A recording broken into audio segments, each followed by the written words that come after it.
Hey there. So let's consider more thoughtfully this idea that it's okay if sometimes in your marriage, in your committed relationship, sometimes you're just in a bad mood. You're just grumpy. You're just cranky. You're just hangry. You're hangry, okay. Imagine what it would be like if once a year, when you sat down in your car seat, there would be a nail sticking out of your car seat, and you would sit on that nail, and you wouldn't know when it was coming. The whole rest of the year, your car is the most comfortable place in the world. But once a year, and you don't know when it's going to happen, you're going to sit down and be surprised by a nail just sticking up into your rear end. You're never going to be comfortable sitting down in your car the whole rest of the year because you don't know when it's coming. Or imagine that your favorite restaurant or your own kitchen is immaculately clean. Immaculately. It's so spotlessly clean that you could eat off the floor. But there's one little tiny mouse turd.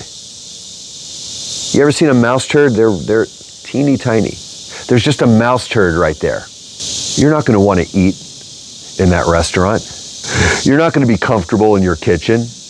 Or how about this? How about if you're just talking to someone and suddenly they let out a little tiny fart, a little tiny squeaker fart. And you're like, what? Dude, what are you doing? And they're like, what? What's the big deal? It's just a little tiny squeaker fart. It's not like it's some big event. It's just as gross. Imagine that a dog bites you. You're always going to be afraid of that dog. It snaps at you. You're always going to be anxious, right? A marriage is based on how relaxed and safe we feel with each other. And it's impossible to feel safe if you don't know if someone's going to lash out at you or be grumpy. It trains you to not be able to relax around them. And it just sucks and it's no fun anyway. And actually, behavioral psychology shows that nothing makes people more anxious than not knowing when something is coming. If we're honest, we know that we don't ever want our partner to talk to us in a grumpy way, and therefore, why would we give ourselves permission to treat them poorly? And if there are broader mood issues going on in your life, then that's another topic, but it doesn't mean that you get to mistreat your partner. And actually, any mood issues that may be happening for whatever the reasons, the stressors of life or whatever the reasons, that's actually a topic that can bring you closer together as you support each other, as you get to know each other more intimately and care about each other and share this journey of caring for each other when we most need it, at our most vulnerable.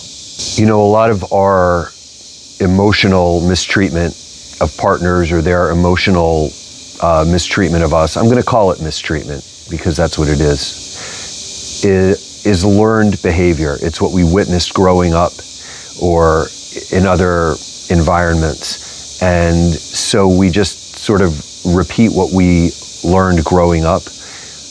And the bottom line is, when we behave that way, on some level, we really don't like ourselves very much because we feel like we are a prisoner of these learned behaviors or these emotional possessions, if you will.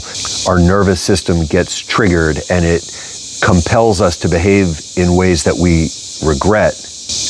And this compromises our self-esteem because on some intuitive level, we understand that part of our feeling that we are having a successful life or we are being the man or the woman that we want to be depends on increasing our capacity for emotional self-regulation in progressively challenging situations. And so when we watch ourselves behave impulsively or without a self-control, we feel badly about ourselves. You know, we're a little baby and we learn not to pee and poop ourselves. And then we get a little older and we learn that it's not polite to interrupt people, or we can't just butt to the front of the line.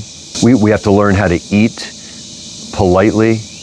We can't just take candy from a store because we want it. If we don't master these kinds of milestones, these are life tests, then we feel badly about ourselves.